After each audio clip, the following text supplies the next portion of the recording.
ямар нэгэн өөр бас шалтгаан байсан байх гэж ойлгож байна.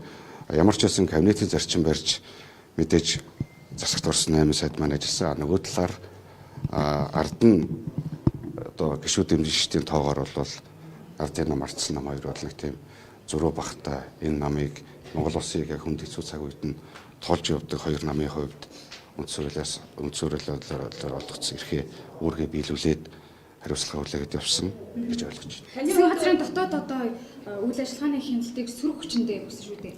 За та бол сөрөг хүчнээс анх кабинет бүрдэхдээ болвол та бүхэн санаж байгаа бол засгийн газрын хэрэглэх газрын харьяа байсан засгийн газрын хяналт хэрэгжүүлэх газрыг засгийн газар хяналтын тухай хуулийн дагуу тусад нь бие даасан сайттай болгож миний бие ажилласан. Өнгөрсөн хугацаанд яг хуулиараа төрийн захиргааны төв байгууллага, төрийн захиргааны байгууллага, төрийн өмчт компаниуд, нутгийн өөрөө өдөрт гашны байгууллага, засгийн тамирын газрын үйл ажиллагаанд төрийн хууль тогтоомжийн бэлтгийг хянах ажлыг манай хяналт хэрэгжүүлэх газрын хяналт шалгач нар албаа агшд хийж хэрэгжүүлдэг. Мэдээж хяналт шалгалтын ажлыг хийх явцад олон хүмүүсийн эрх ашиг хөндөгдсөн байхыг бол үүсэхгүй.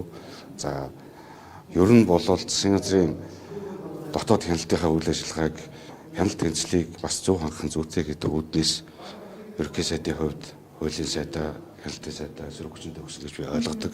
Тэр ажлаа алтан гэрэл сайд бас чамгуусаа хийж одоо толгондоо зориглоод өргөн барьж чаддгүй байсан олон хуулийн реформыг бас улсын хурлд өргөн барьсан. Дээрээс нь аж ахуйн салбар дээр бид нар либерал бодлого яриулъя, чөлөөлье гэдэг олборлтыг нэмэгдүүлье. Экспортын гол нэрийн бүтээгдэхүүнүүдийн үн үнж байгаа нөхцөлд олборлолтоо нэмэгдүүлэх гэдэг тэр бодлогыг бас нэлийн түлхүү барьж ажилласан. Ер нь бол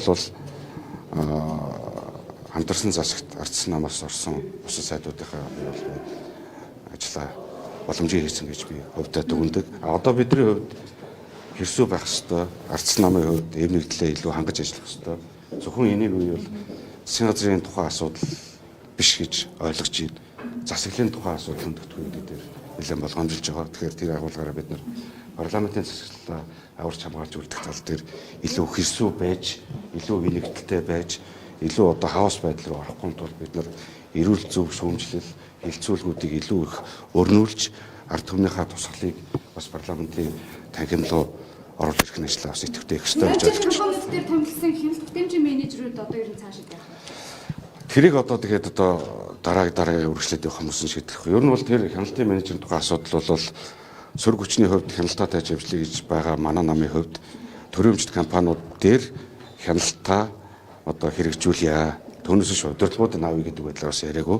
Хяналтаа хэрэгжүүлээд яваа, хэмнэлт хийя, бүт хэмжээг нэмэгдүүлээ гэдэг концепцийн үндсэн дээр тухайн салбарын мэрэгсэн хүмүүсийг харж томилгоо хийх саналаа төрийн өмчт. Ерөнхий сайдыг ер нь оргоо нотлох гэж загсаж байна л да. Тэгэнгүүт одоо ардсан намыг энэ хамтарсан засгийн газраас гаргах ийм шийдвэр гаргаж байгааг та ер нь өөрөө юу гэж бодож байна? За тэр логикийг бол одоо тэгээд одоо шийдвэр гаргасан хүмүүсээс буюу тэр улс нэгсэндээ томоохон төслүүдэд хөтлөгдсөн одоо та нарын хэрэг байхгүй гэж байгаа юм шүү.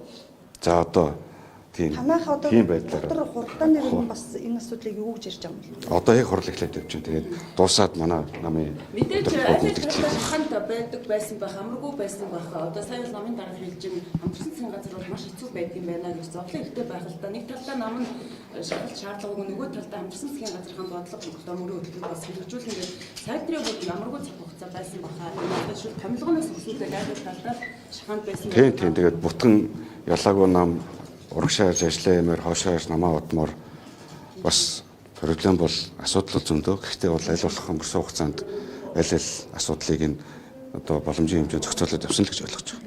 За